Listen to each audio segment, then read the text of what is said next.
Selamlar, kanalıma hoş geldiniz, sefalar getirdiniz. Evet, kış hazırlıklarına başladık.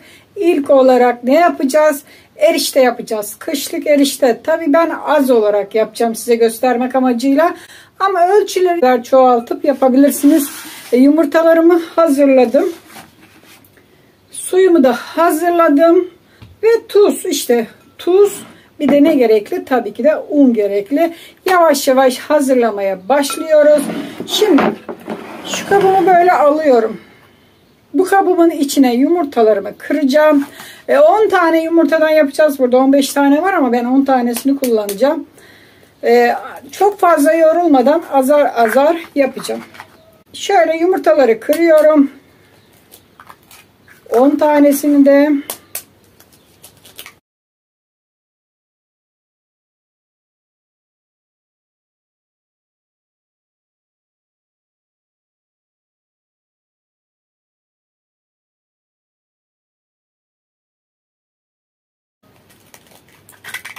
evet.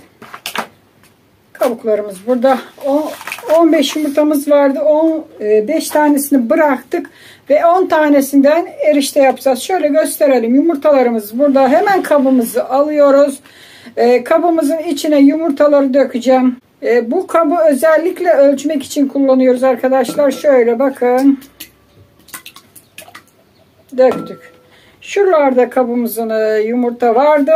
Yumurtalar kadar da su koyacağız. Bakın unutmayın, birebir ölçü. Yani yumurtaların ölçüsü kadar su. Çok fazla koymayın. Çok fazla koyarsanız erişteleriniz pişerken dağılır, parçalanır. Yumurtalar hamuru tutmak için, sıkmak içindir. Onun için tam birebir ölçü kullanıyorum ben. Yumurtalar ne kadar aynı ölçülerde de suyu koydum kabımın içine. Onu da döküyorum. İşte bu kadar malzememiz var. Şimdi göz ayarı tuz atalım. Çok fazla atmanıza gerek yok ama şöyle biraz attık. Tuzumuzu da ilave ettik.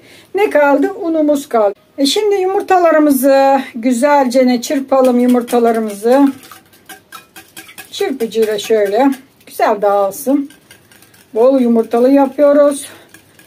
Kışlık yapıyoruz. Bol bol yapın artık. Kış gelmeden Allah ömür verirse sizlere bu tarifleri bol bol vereceğim. Bir aksilik falan çıkmazsa bol bol kış hazırlıkları kapsamında tarifler vereceğim arkadaşlar. Suyla yapıyorum. İsteyen süt de koyabilir aynı ölçülerde.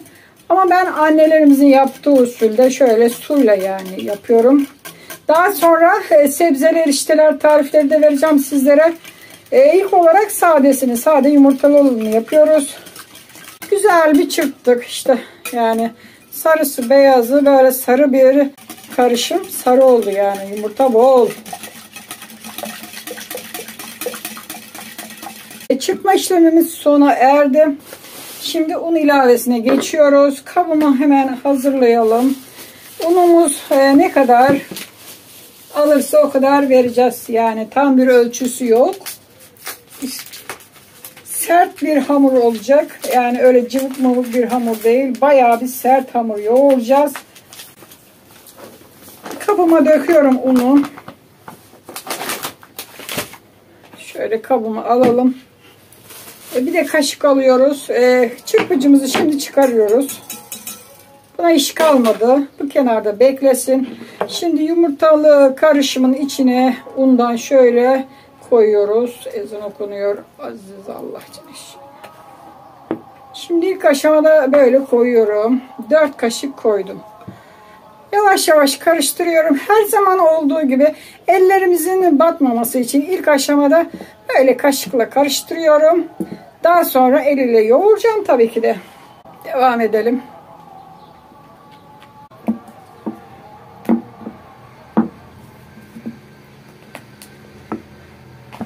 Unumuzdan biraz daha ilave ediyorum. Karıştırmaya devam ediyoruz. Ne kadar güzel oldu şu anda, fark ediyorsanız bakın, sapsarı, öyle olması lazım.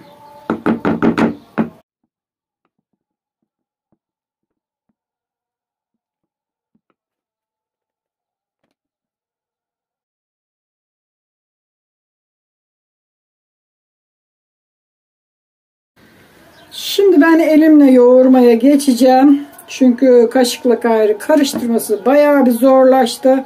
Şöyle hemen hamurları alıyoruz. Kaşığımızda ziyan olmasın. Yani şöyle şimdi elimizle yoğurmaya geçiyoruz. Şöyle toparlayalım bakalım.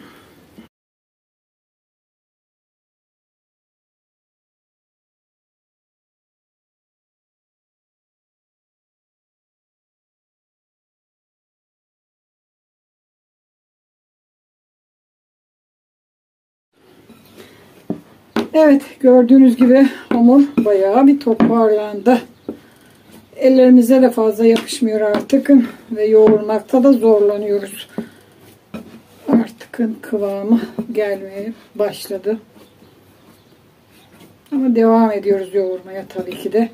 Hiç kabımızda böyle hamur kırıntısı kalmayacak. Şöyle bir taraftan da elimizle kopara kopara böyle bu taraflara yapışanları yedireceğiz.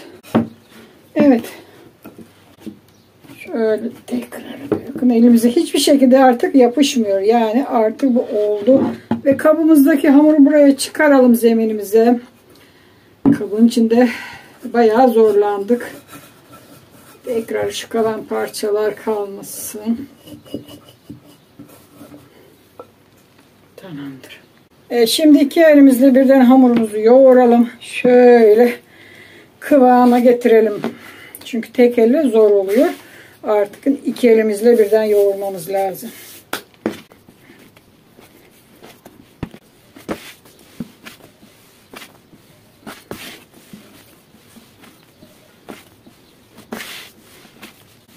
Gördünüz mü hamurumuzun ne kadar güzel özleştirdik.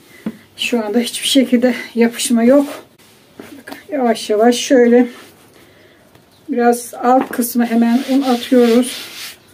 Bakın bunu böyle yavaş yavaş üzerinden sürekli var gücümüzle bastırarak bu unu hamura yediriyoruz. Böyle bu şekilde. Şimdi bunu da yedirelim, tamamdır bir de.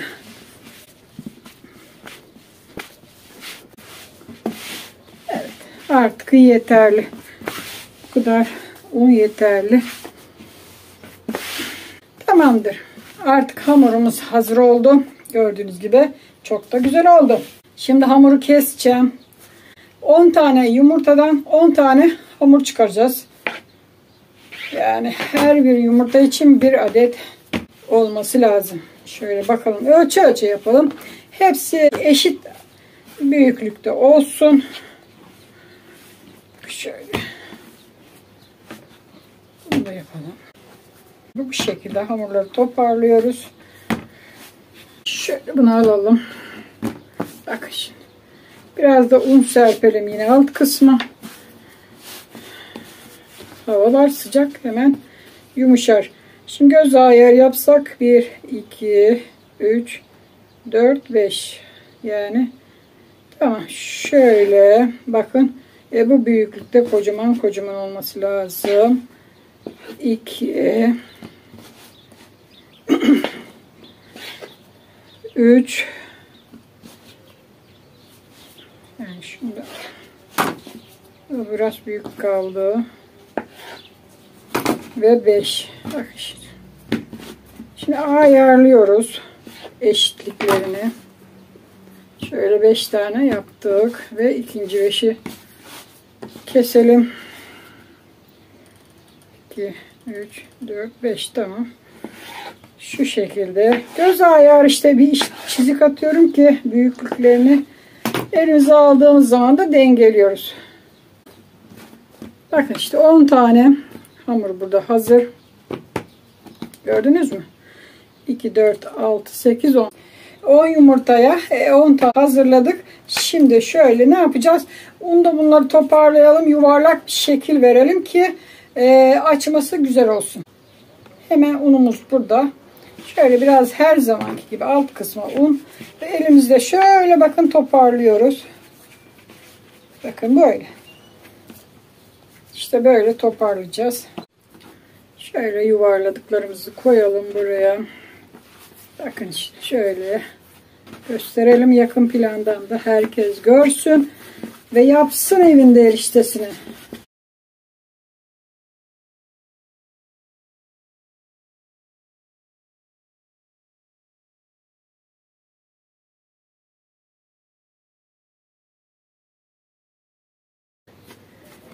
Sonuncusunda işte hamurlarımız hazır oldu. Çok da güzel oldu. Hazırladığımız hamurları şu yoğurduğumuz kabın içine birazcık un sepelettirelim. Hani yapışmasın. Gerçi sert bunlar, yapışmaz henüz de. Tabii hepsini almayacak. Hemen şuradaki poşetimizin üzerine indiriyoruz. Şimdi sıra geldi yufkaları açma aşamasına. Oklavamızı alıyoruz. Oklavamız burada. Ve bol unla yufkaları açacağız. Eriştelik yufkaları. Hemen açmaya başlıyoruz. Haydi bismillah. Tabi sert olduğu için açma aşaması biraz zorlanacağız ama olsun. 10 taneyi bir şekilde açarız yani.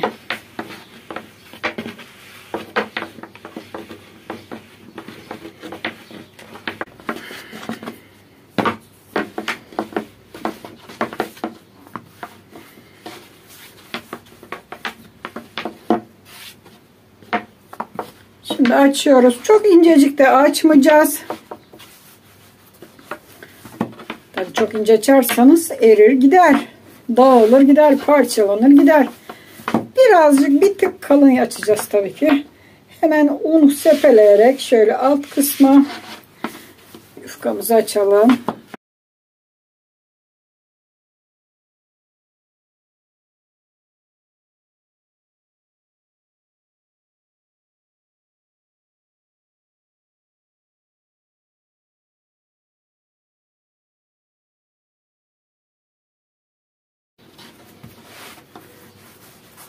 Evet, artık bir tanesini açtım. Şöyle sizlere şimdi yakın plandan göstereceğim. Hamurun inceliğini, kalınlığına bir bakın. Çok ince olmayacak. Şöyle bakın şimdi. İnceliğini görüyorsunuz değil mi? Yani çok ince değil. Şimdi bu hazır. Hemen bunu sermiş olduğum sofra bezinin üstüne koyacağım. Evet. Hemen sofra bezinin üzerine koyuyorum ve diğerlerini aynı şekilde açacağım.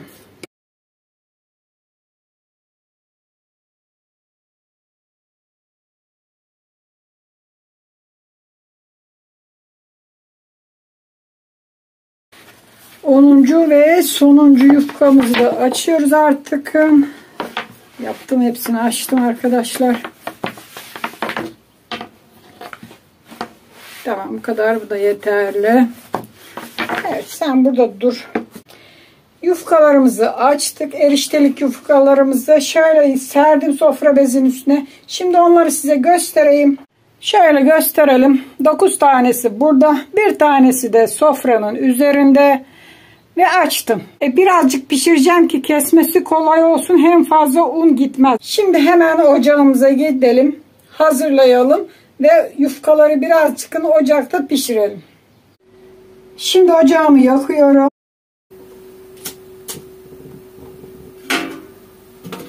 Tamam. Diğerlerini de yakacağım kızlar. Çabuk olsun. Ocağın tamamen hepsini yaktık. Ve tepsimizin biraz kızdırıyoruz. Tepsimizi kızdırdık. Hemen şimdi yufkanın bir tanesini tepsimizin üzerine seriyoruz. Bu yöntemle yapacağız. Hamurumuz bakın şöyle. Hemen çevirelim. İşte bu kadar.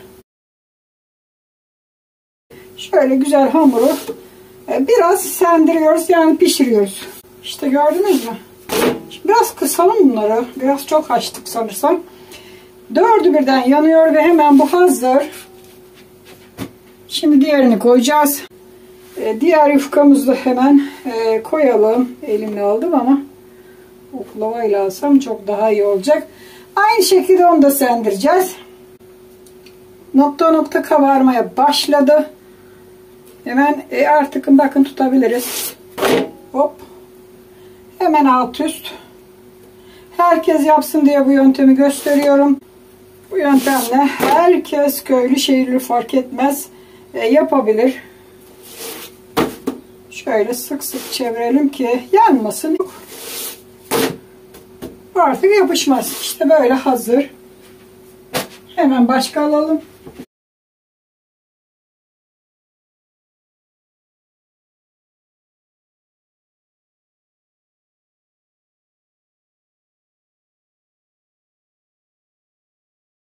Evet, 10. ve son yufkamızı da hazırladık. Ocağımızı kapatıyoruz komple. Ocağımızı kapattık. Yufkalarımız pişti. Evet, pişirdiğim eriştelerim burada. Üst üste koydum. Sıcak olması lazım. Şöyle kapatayım, ben keseceğim ama sıcacık durması lazım ki kolay kesilsin. Evet, yufkalarımızı pişirdik. Eriştelik yufkalarımızı. Şimdi kesme aşamasına geçiyoruz. Buraya sarmıştık sıcacık bir yere. Şimdi beşer beşer keseyim diyorum. Yani 5 tane 5 tane. Çünkü onu birden kessem bayağı zorlanacağım. Onun için 5 tane 5 tane 2 postada keseceğim. 3 ve 5. Şu anda sıcacık. Tamamen soğutmadık ki kesme aşaması kolay olsun. Evet, 5 tane üst üste koyduk. Şimdi sıcacık dediğim gibi tam dik ortada kesiyorum. Şöyle 5 yufkayı 2'ye böldük. Bakın böyle oldu. Bunu da tekrar böyle koyarsak etti 10 kat.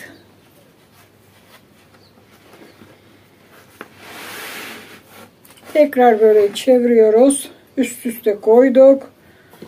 Şimdi yine tam ortadan kesiyorum.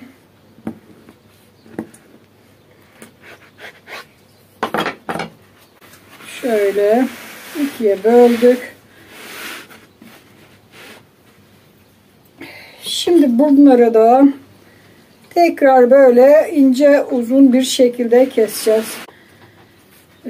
Şöyle ne kadar diyelim, 3 parmak genişliğinde, 2 parmak genişliğinde ince uzun şeritler yapıyoruz. Böyle. Bakın bir destesini yaptık. Tekrar keselim.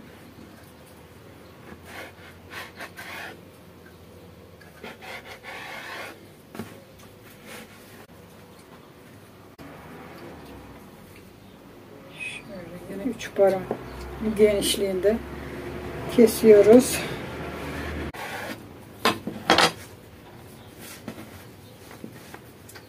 Şu kalan kısmı da yine aynı şekilde. Diğerlerini çorbalık keseceğiz, şu kuyruklarını. Şimdi diğer tarafa geçelim. Diğer kalan yarısını da aynı şekilde bölelim.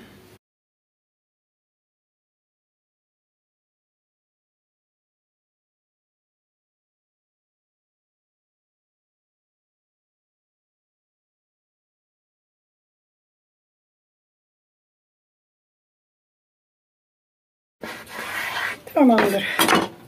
Gördüğünüz gibi güzel bir erişte hamurlarını dilimledik. Bu kenar kısımlarında düz olmadığı için çorbalık keseceğiz. Hemen şimdi şöyle kenara alıyoruz. Böyle kenar kısımları. Bunu da çekelim şuraya. Bunu da. Şimdi bir tanesinden başlıyoruz eriştemizi kesmeye.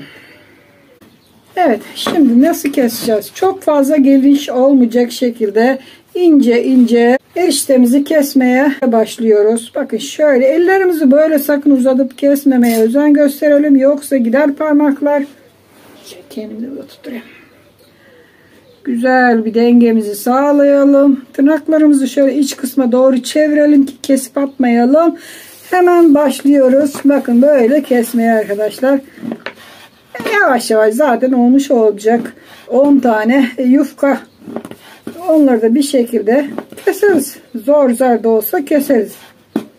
Bıçağımızın keskin olması lazım. Makine değiliz. Çok hızlı yapamayız. Ama bir ayarda keseriz. Bakın kırt kırt kırt kırt şu anda ılık yufkalarımız. Erişte yufkalarımız. Onun için kesmesi de kolay. Diğerleri sarılı zaten bezin içinde. 5 tanesi. Soğutmayın. Sıcacıkken keserseniz çok daha kolay kesilir. Soğursa biraz kayış gibi olur. Kesmesi de zor olur. Şöyle kesiyoruz işte.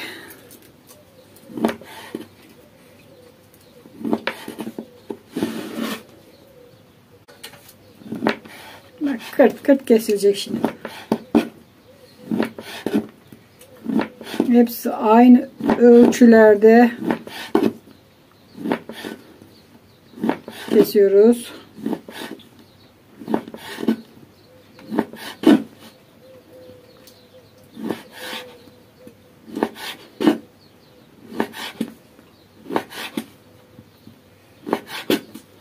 Şu kenarlar kalacak.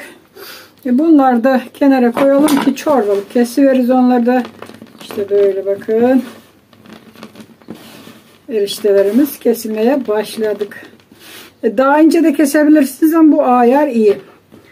Şimdi ikinci dilimi alalım ve kesmeye devam edelim. Haydi bakalım.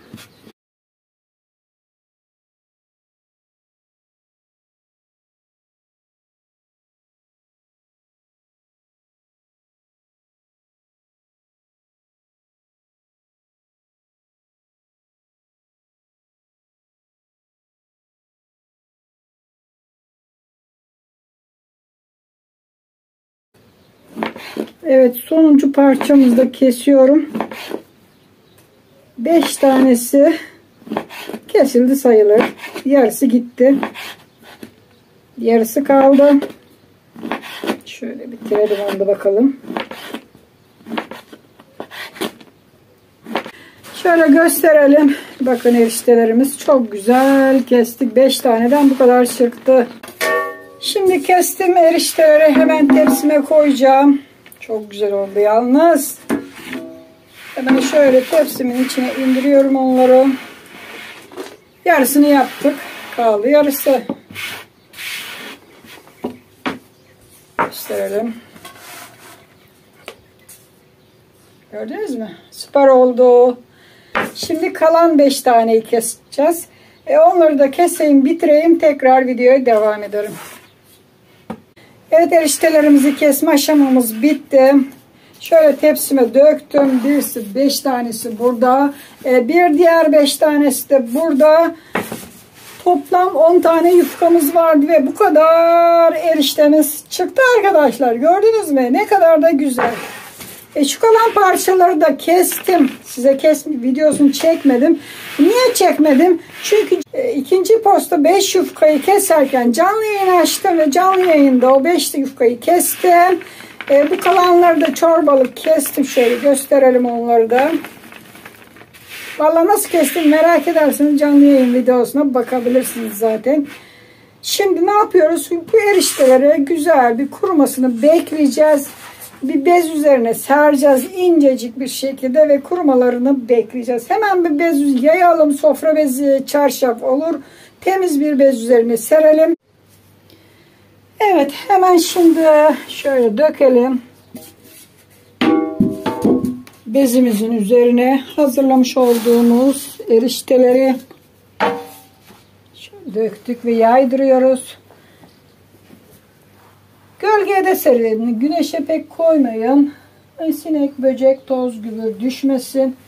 Gölge bir yerde zaten kururlar. Şöyle serdiriyoruz. Her tarafa ince bir şekilde sererseniz çabuk kurur. Çok güzel oldu ama. İnanın. Süper oldular. Hazır. Artık bir kuruması kaldı. Kuruduktan sonra da bir poşet içine koyabiliriz. Ama iyi bir kurutmamız lazım ki böceklenmesin. bir bez torbaya koyabilirsiniz. Cam kavanozlara koyabilirsiniz. Her türlü saklayabilirsiniz. Umarım sizler için hazırlamış olduğum erişte tarifimi beğenmişsinizdir. Siz de yaparsınız. Birebir ayrıntılı olarak gösterdim zaten videomda. Videomu burada bitirirken her zaman ne diyoruz tabii ki de kanalıma abone değilseniz abone oluyorsunuz. Aboneyseniz de bildirimleri açmayı unutmuyorsunuz. Unutmuyorsunuz ki en güzel videolarımdan hemen haberiniz olsun. Haydi hoşça kalın bakalım. Kendinize iyi bakın. Sağlıcakla kalın.